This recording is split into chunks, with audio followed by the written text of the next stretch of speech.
Η θέση του κόμματός σας είναι να βγούμε από την Ευρωζώνη, να βγούμε από την Ευρωπαϊκή Ένωση, να βγούμε από το ευρώ. Ποια είναι η δική σας τοποθέτηση πάνω σε αυτά τα θέματα? Αυτό το παραμύθι το οποίο παράγουν σοριδών η Νέα Δημοκρατία και το Πασόκ, αυτή την κινδυνολογία ότι όποιος είναι κατά του μνημονίου είναι ταυτόχρονα και παράλληλα υπέρ της εξόδου από τον ευρώ, να σταματήσει επιτέλους. Υπάρχει άνθρωπος και με λογική και με μνήμη.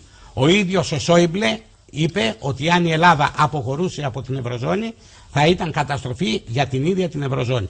Δεν είμαστε λοιπόν υπέρ της αποχωρήσεως από το ευρώ για τον εξής απλούστατο λόγο. Και είμαστε και κατά του μνημονίου και μπορούμε να είμαστε και είναι συμβατά αυτά τα δύο, για τον απλούστατο λόγο ότι το ευρώ το έχουμε πληρώσει πανάκριβα. 31 συναπτά έτη της ελληνικής οικονομίας, από το 1981 μέχρι σήμερα. Η ελληνική οικονομία χόρεψε και δομήθηκε στους ρυθμούς της Ευρωπαϊκής Ένωσης.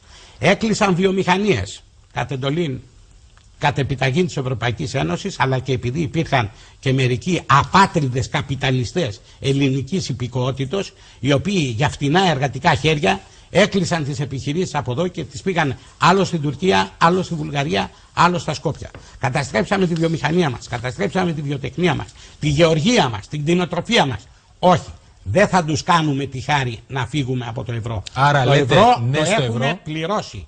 Εάν κάποτε στο μέλλον μπορέσουμε με μια εθνική ηγεσία να ξαναζωντανέψουμε την εθνική παραγωγή και την εθνική οικονομία, τότε μας είναι αδιάφορο εάν θα είμαστε στο ευρώ ή στη δραχμή. Γιατί το νόμισμά μας θα έχει ένα αντίκρισμα. Αυτή τη στιγμή όμως, άμα φύγουμε από το ευρώ, όπως είναι δομημένη η ελληνική οικονομία, θα είναι σαν να κάνουμε ένα μεγάλο δώρο αυτή τη στιγμή στην κυρία Μέρκελ και να παραδίδουμε την Ελλάδα κυριολεκτικά στα νύχια των παγκόσμιων τοκογλύφων.